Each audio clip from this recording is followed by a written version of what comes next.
So today we're talking about design. This is a little bit of a change from what we've been doing up to this point. Rather than getting into grammar or AP style, these last couple days we're just going to spend doing something a little fun, which is learning the four basic principles of design. And they are contrast, repetition, alignment, and proximity. We're going to talk about each one of these and what they mean, and learning them is going to help you to become a better designer, okay? Better able to kind of see how to put things together. You may notice that the acronym, this spells CRAP, is a nice way to remember the four principles of design. To start, I just want to show you something that I thought was a good design I found in our hallway a little while back, and it has a really strong alignment down the side here to the left, which looks nice and very clean. So this makes it a good design. It's very confident and bold. A bad design, on the other hand, does not have the strong alignment. This is a center alignment. It is not a good alignment. It doesn't tell you where to go visually. And there are also some other issues, obviously, with this design. I don't know who did this one. If it's yours, then please don't think that I'm attacking you as a person, just as a designer. Okay, so the first thing we're going to talk about is contrast. Contrast is designed to create a point of interest on the page. It creates organization among the elements. So contrast is basically the thing that you see right away. It creates a point of interest. For example, in this magazine layout, you see a whole page is colored, right? And that color really makes it stand out and have strong contrast. In this example, you see font contrast. Font contrast just means that you're using different fonts. So they used a very basic sans serif font up here with the blues. It's very block lettered. And then they used something that was a little bit more of a kind of handwritten style. Gives it a little bit of contrast. Also the colors of the text being yellow and white, contrast. Okay, and we get some contrast down here with that color. Contrast is also used in things like on our Wikipedia pages. You see colors that separate the different categories. So color can be used as a way to create contrast.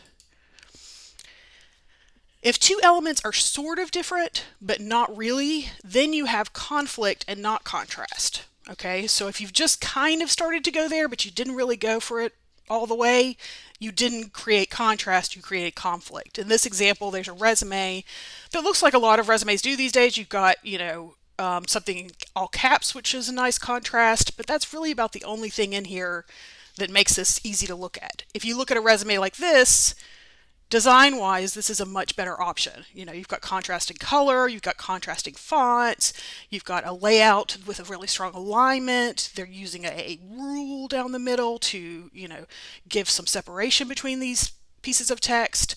It's just much better visually. This is another example of conflict. It's not a bad design, but you can't see very clearly the letters. They kind of blend in with the background. So you have to think about that when you're using photographs and text together. Is how readable is it? Are you going to create conflict because it's not strong enough in one way, not going far enough in one way or another? One last example, this is just, an informational flyer kind of thing. And they've got size contrast up here. They've got big letters, right? But the rest of this looks kind of just boring, frankly.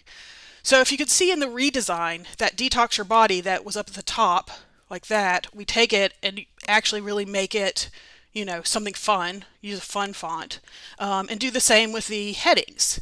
Separate things into categories, and it looks a lot more interesting. Second is repetition, and it says that if you have something similar, or if you're able to repeat an element, you create visual interest. So, for example, this is actually several pieces of a design for a company, right? So you got letterhead, you got folders, you got envelopes, everything. They've repeated this element of this blue wave thing, right? And this gray, whatever that is, swoopy thing. The principle of repetition says that you should repeat some element of design throughout. So some element should be visible throughout. That might be the font stays the same. Might be that you use lines, bullets, color or even the spatial relationships. So the relationships between objects on the page could be repeated, meaning you would have so much space between this and this kind of thing. And then design elements, graphic elements, the use of shapes and things like that can also be repeated. So in this example, I said the purpose is to unify and add visual interest. Sorry about that. In this example, they've actually used a couple of things to repeat. They've used a repeating font, the here and in the headline. But the thing that I think kind of is fun is these little squiggles. Like they've repeated an arrow element here and here and here, over here. So this little arrow gets repeated and it makes it, and these little squiggles get repeated, and it makes it kind of tie together, makes it feel visually as one. Same thing here on this template. They've got lines that they're using, repeated in several places, and that creates a cohesion, a consistency. So repetition organizes information. These bullets and the use of indentation create ordered information. It guides the reader through the page. So obviously you need stuff to tell you where information changes, what groups change, things like that. And you can use bullets and you can use space to do that. Here's an example where we've got kind of a weak headline, right? That's kind of a little bit sad looking. So a improvement would be to stretch it across the page and make it bigger, okay? We've also changed, gosh, y'all, I can't stay on this. We've also changed the color and the heading, like what they say. This one says, these two are the same, eyes have power, music has power, and then they've made the third one the same as well. So that's a way to kind of have consistency in the thing. But the contrast is up here and in the color. Alignment. Alignment is really important. It is how you put or where you put the text on the page. So most of you are familiar with right and left alignment, I'm sure, and center alignment. This is an example in an ad for a strong right alignment all along the side. And you can kind of imagine what this would look like if it were all center aligned or even left aligned. And because it's right aligned, it's much more visually interesting because we're used to seeing left alignment, Let's see. Left alignment in this example is the one on this side where this D and the S are lined up. So there's an alignment here. You imagine drawing a little line here. That's a left alignment. And then over here, it's actually center aligned. Okay, they're all centered in that one place. So the left alignment is stronger there.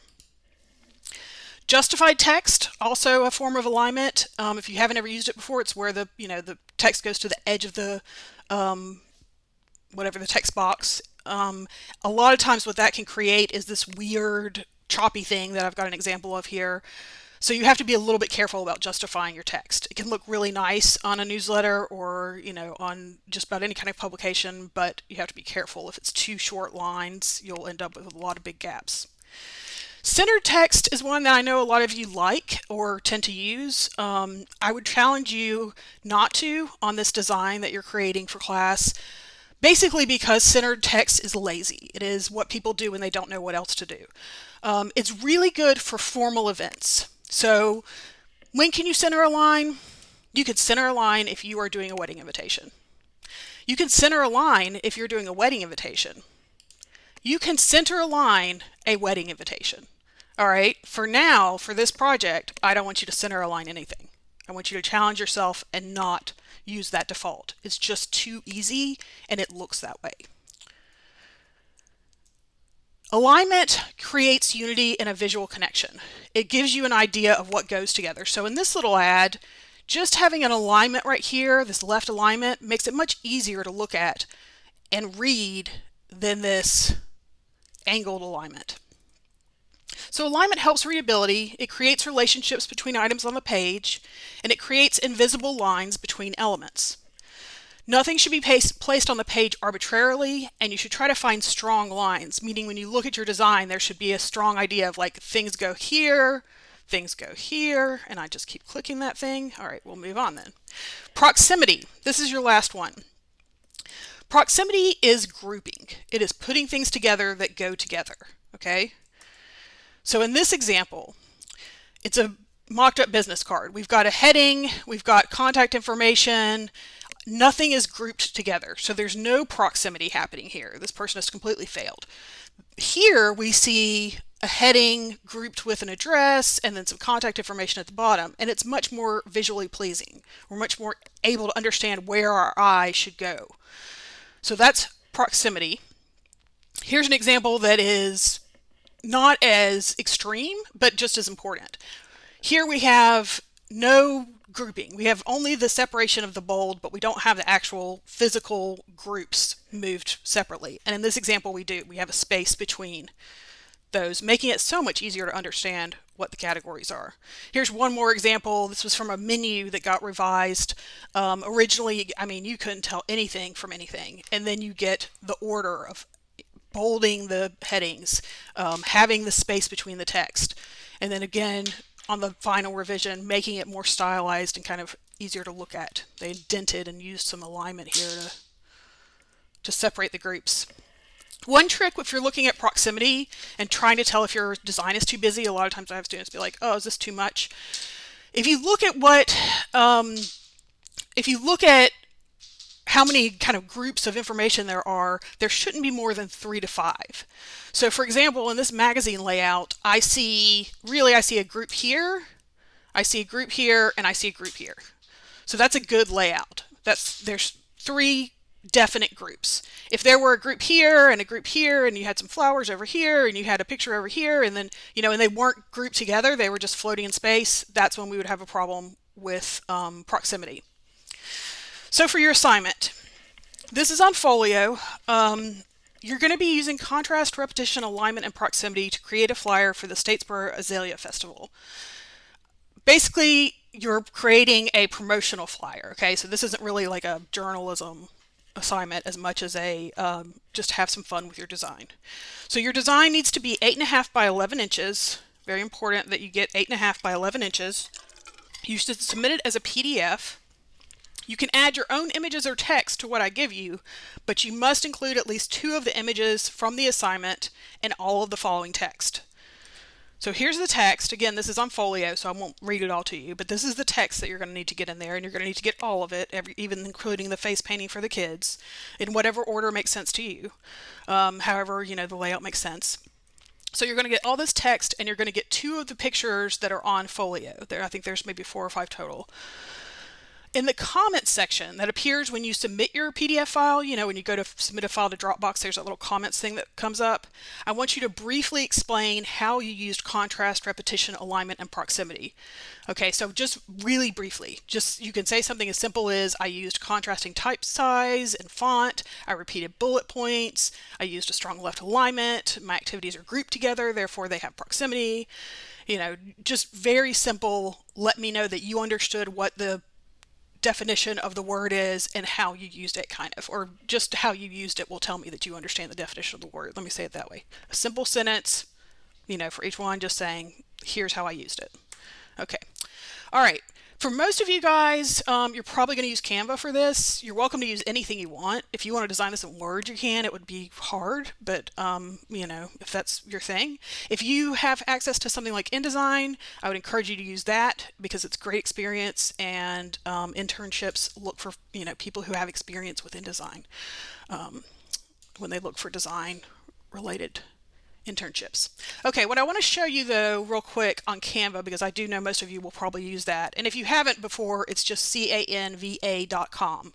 Okay, you could sign in through your Google account that the university gives you. I want you to not go to create a design when you go to Canva. I want you to go to custom size. Okay, so I know some people haven't done this before, don't know how to do this, so make sure that you're going over to custom size, changing it to inches, and putting in 8.5 by 11. All right. If you haven't used this before, it's very straightforward. Everything you need is on the side over here. You're welcome to use a template to get you started. I don't mind, but you'll need to, play with that and change it around to make it fit all of the criteria that I've asked for. So you won't be able to just straight up use a template. You'll have to play with that a little. Other elements, things that you might want, like lines and photographs. You can upload a picture or any kind of graphic thing that you want. You can obviously add text, and the way you size and resize text is just by doing it like that.